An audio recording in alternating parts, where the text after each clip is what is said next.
जो गुरु की सेवा करता है, गुरु के सानिध्य में आता है,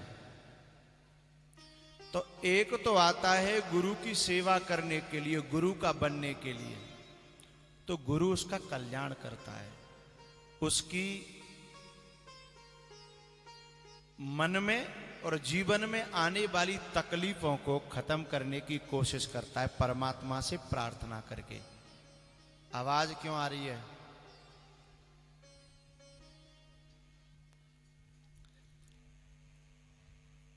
तो गुरु तो कोशिश करता है, आवाज,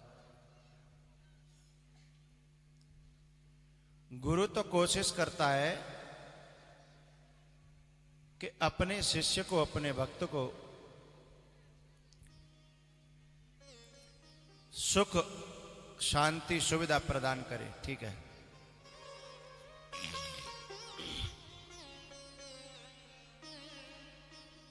लेकिन पता है वो गुरु को समर्पित होने के लिए नहीं आता है, वो गुरु के पास केवल इसलिए आता है कि तुम तो ऐसा आशीर्वाद दो कि हम जो है, हमारा जो है घर पूरा धन धान से भज जाए, और तुम्हें तो केवल हम 10-5 हजार में निपटा देंगे, फिर सब छोरन के नाम कर देंगे।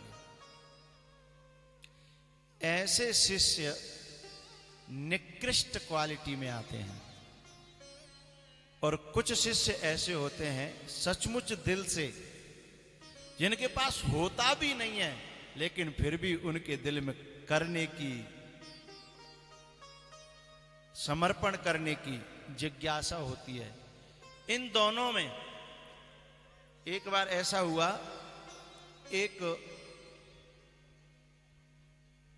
गरीब बुढ़िया जंगल में लकड़ी काट करके अपना गुजारा करती थी, वहां संतों की टोली जा रही थी। संतों को देखा तो उसने कहा कि बाबा बाबा ने मेरी सेवा ले जाओ, मेरी सेवा। मैंने अपनी जो अपना पल्लू रहता है साड़ी का, उसमें बंधे थे 3.25 रुपया, मैंने अपने खोले और 3.25 रुपया के पूरे निकाल के दे दे। स्वामी जी ने उससे कहा तेरा निश्चित कल्याण होगा बुढ़िया माई।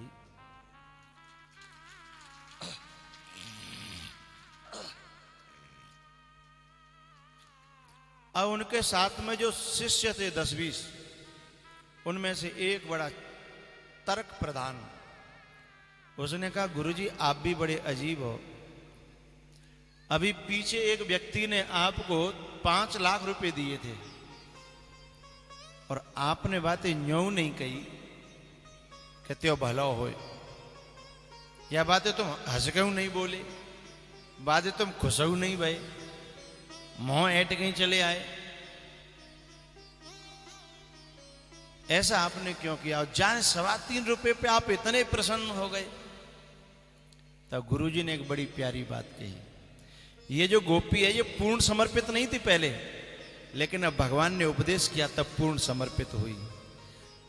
भगवान गुरु के लिए जीना और गुरु के लिए अपने जीवन को देना अलग बात है, और गुरु जी को अपने लिए यूज करना ये अलग बात है। परमात्मा के लिए अपने आप को समर्पित करना ये अलग बात है, अथवा परमात्मा को अपने लिए, परमात्मा को भी लोग यूज कर लेते हैं। सुंदरकांड को पाठ करेंगे और भगवान से मांग लेंगे कि भगवान हमारा जो काम है जाए, तो भगवान के लिए तो ही कर रहा है, तू भगवान है तो यूज कर रहा है, और ज्यादा ना भगवतियों काम है जाएगा, बाद ना भगवान उठा के अलग दे देगा, हैं? तो ऐसे निकृष्ट कोटि के जो भक्त और शिष्य होते हैं, ध्यान रखना, एक श्लोक है, इस प्रकार से कुछ जो अर्जन करता है, उपार्जितम द्रव्यम 10 वर्षाणि तिष्ठति, प्राप्ते तु 11 वर्षे तूलिका एव विनश्यति।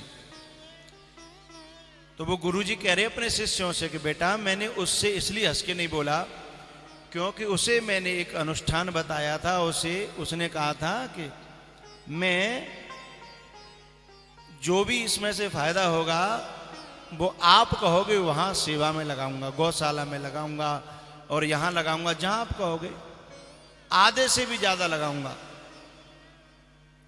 बोले फिर? बोले उसे 2 करोड़ का फायदा हुआ। लेकिन 2 करोड़ का फायदा होने के बाद में और वो भूल गया उस बात को और उसने 5 लाख रुपए दे करके और सब में ये और कर दिया कि मैंने इतनी बड़ी सेवा की, इसलिए उसका विनाश होने वाला है आगे। क्योंकि कहने के बाद जो मुकर जाता है उसे परमात्मा भी क्षमा नहीं करता कभी।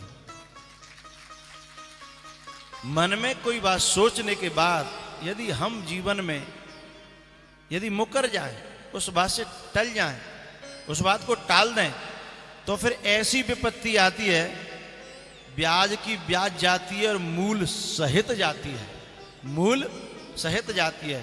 और इसमें श्लोक में आया तूलिका एव विनश्यति, जैसे रुई के ढेर में, तूलिका कहते हैं रुई, रुई के ढेर में एक माचिस की तीली फेंक दो जला करके, तो यूं बताओ क्या % जलेगी? और बाकी आसपास और जो कुछ होगा ना बहुआ लेके मरेगी, हैं? तो भगवान को और संत को और गुरु को यूज करने के लिए नहीं। ये गोपी पहले भगवान को भी अपना बनाना चाहती थी, लेकिन काय के लें? बोले सुख संपत्ति घर आवे कष्ट मिटे तन का। सुख संपत्ति घर आवे बस इसलिए बांधना चाहती थी। लेकिन भगवान कहते हैं कि यदि तू सुख संपत्ति को अपनी औलाद के लिए मांग रही है तो तू मेरी थोड़ी भाई, कौन की भाई? बोलो करो भाई, औलाद की भाई।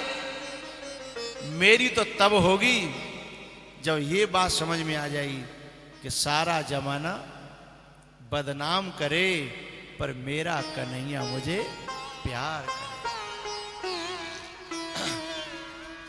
तो वो जो संत थे उन्होंने कहा उसे 2 करोड़ का फायदा हुआ और उस 2 करोड़ में से कम 1 करोड़ उसे सेवा में लगाना था। वो तो उसने 5 लाख भी बड़े एहसान करके लगाए हैं, इसलिए मैं उससे खुश नहीं था, क्योंकि वो अपना ही विनाश करेगा। शिष्य तो मेरा है लेकिन वो अपना ही विनाश करेगा, क्योंकि तूलिका एव विनश्यति, जादना जाके धन में आग लगेगी। बादना रात के 12 बजे ऐलान होगा कि कल से 1500 के नोट कागज बन गए, तब क्या होगा? सू पड़ा, फिर जगह नहीं मिलेगी, हैं? क्योंकि जो देना जानता है वो 1 मिनट में, बोलो बोलो, लेना भी जानता है।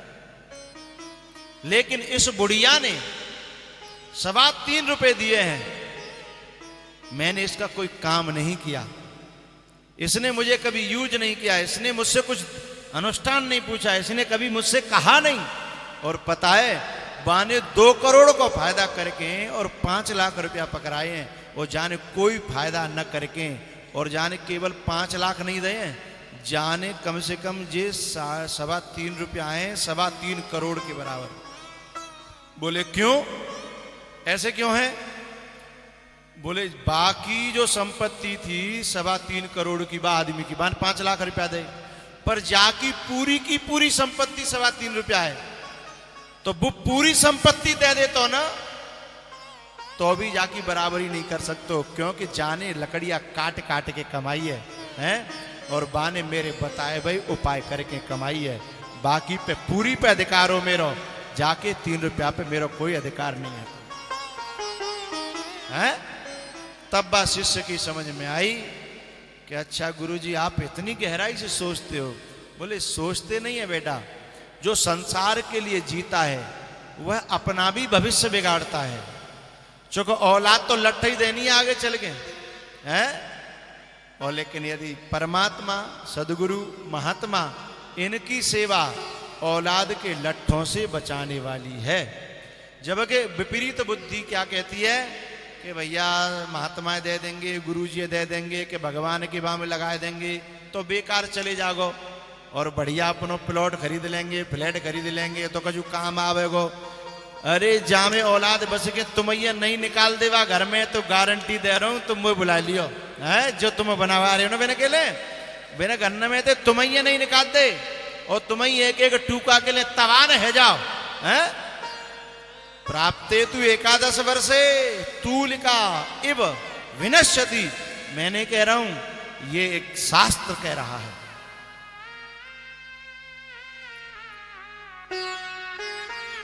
एक संत थे, बड़े फकीर, बड़े प्यारे। उनका एक शिष्य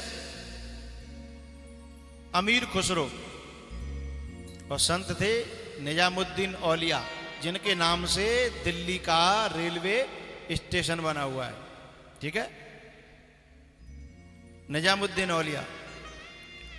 एक कोई गरीब आदमी आया, बोले बाबा मेरी बेटी को ब्याह, मुंह पर पैसा ना, कछु सेवा है जाए, आपके तो बड़े बड़े शिष्य और यहाँ आते हैं। उसने कहा बेटा तू ऐसे समय पे आया कि मेरे पास कुछ है नहीं इस समय। बोले लेकिन तू आस लगा के आया है तो ले मेरी खड़ाऊं ले जा, इन्हें बेच देना, तेरी बेटी का विवाह भी हो जाएगा और बच भी जाएंगे। अब वो माँ तो पकड़ के बैठ गो कि जो खड़ाऊं ने को ले गो है, और जो न्यू और कह रहे हैं कि ब्याह है जाएगा और बची जाएंगे। लेकिन खोपड़ी चला रहा था ना, लेकिन संत की वाणी में कुछ न कुछ रहस्य छुपा होता है। उसने कहा बच भी जाएंगे। बोले कह तो रहे हैं पर बाबा को कोई भरोसा ना, बताओ खड़ाऊं कहीं बिक रही हो को ले गो, पर वो मन मार के अब कह दिया तो लेके चल दो। वो इधर से जा रहा था और निजामुद्दीन औलिया का एक शिष्य था जिसका नाम था अमीर खुसरो। वो विदेश गया था 20 साल बाद और ऊंटों पर सोने चांदी मोहरें लाद करके ला रहा था। पहले वो गुरु के सानिध्य में रहा था तो गुरु की खुशबू से पहचान लेता था, गुरु के कपड़े, गुरु की खड़ाऊं या गुरु की कोई भी वस्तु हो, तो चूंकि बहुत नजदीक रहा था। जब वो लौट के उधर से आ रहा था और इधर से वो जा रहा था, कौन? खड़ाऊं वाला लेकर के जा रहा था। एकदम अमीर खुसरो को और उनकी खुशबू आ गई। अरे बोले मेरे गुरु की खुशबू यहां कहां से आ गई? गुरु का आश्रम तो अभी दूर है, ये कहां से आ गई? उसने इधर उधर देखा, एक आदमी जा रहा है। उसने कहा भैया कहां से आए हो? अरे बोले क्या बताएं, वो निजामुद्दीन औलिया के पास गए थे, कुछ सेवा पानी मदद के लिए, मेरी बेटी का विवाह है। और तो बोले कुछ दिया नहीं। अरे क्या दिया है? वो खड़ाऊं पकड़ा दी अपनी। अब उन्हें कौन लेगा तुम बताओ? बोले खड़ाऊं? मेरे गुरु ने तुम्हें खड़ाऊं दे दी, इतनी अमूल्य चीज? अरे बोले क्या खाक अमूल्य, लकड़ी है उसकी, कौन लेगा? तब उस अमीर खुसरो ने कहा ये जितने भी मेरे ऊंट लदे हैं सब ले जा, लेकिन मुझे गुरु की खड़ाऊं दे जा।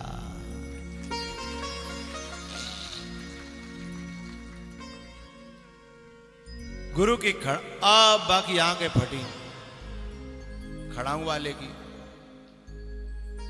उसने कभी सपने में भी नहीं सोचा था कि इतने लदे भाई ऊंट ये, और इनमें धन भरा है।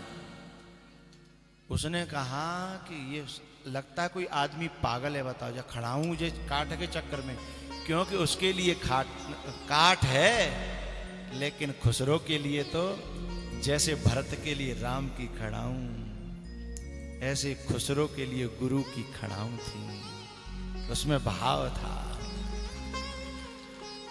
लौट आकर के खड़ाऊं लेकर के और गुरु के पास में अमीर खुसरो पहुंचा। गुरु ने कहा कि अरे खुसरो आ गया तू? हाँ बोले आ गया गुरुजी, 20 साल आपसे दूर रह करके काटी। अच्छा। उसने अपनी स्वाफी में लिपटी हुई खड़ाऊं जब बाहर रखी, बोले अरे ये खड़ाऊं? बोले हाँ मेरे गुरुदेव की खड़ाऊं मुझे मिल गई, मैं इनकी बहुत दिनों से तलाश में था। अच्छा कितने में खरीद ली?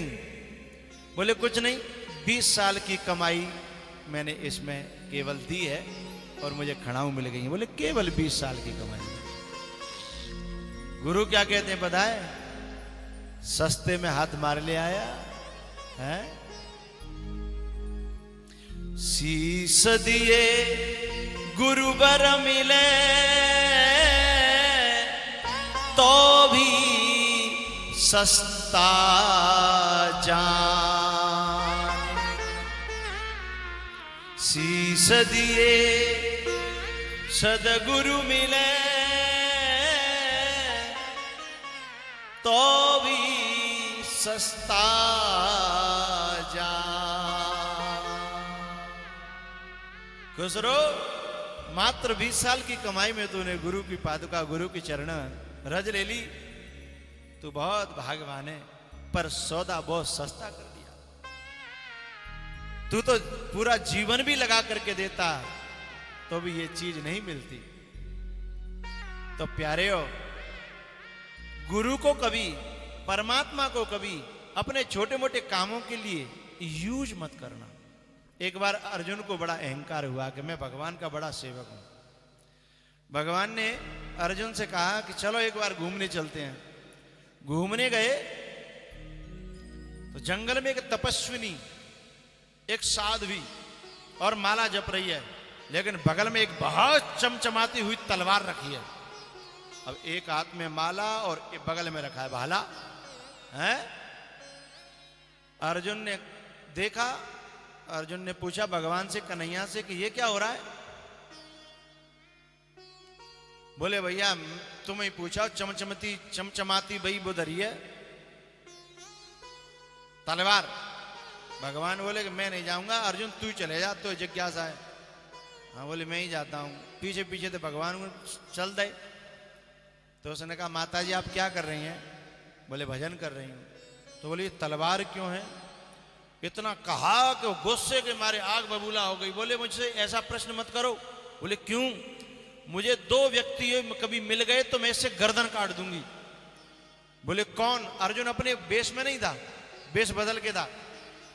बोले कौन? बोले 2 व्यक्ति मिल गए तो सर काट दूंगी, चाहे मैं कितनी भी तपस्विनी हूं। बोले कौन कौन? बोले एक द्रौपदी और दूसरा अर्जुन। सोई अर्जुन को पसीना छूट गो। माने कि ये तो बढ़िया है कि हम पहचान में ना आ रही, नहीं बातों नहीं होती, सीधो सर कलम हो तो सो पीछे को हटायो। पीछे तो भगवान बोले कि पूछ ले।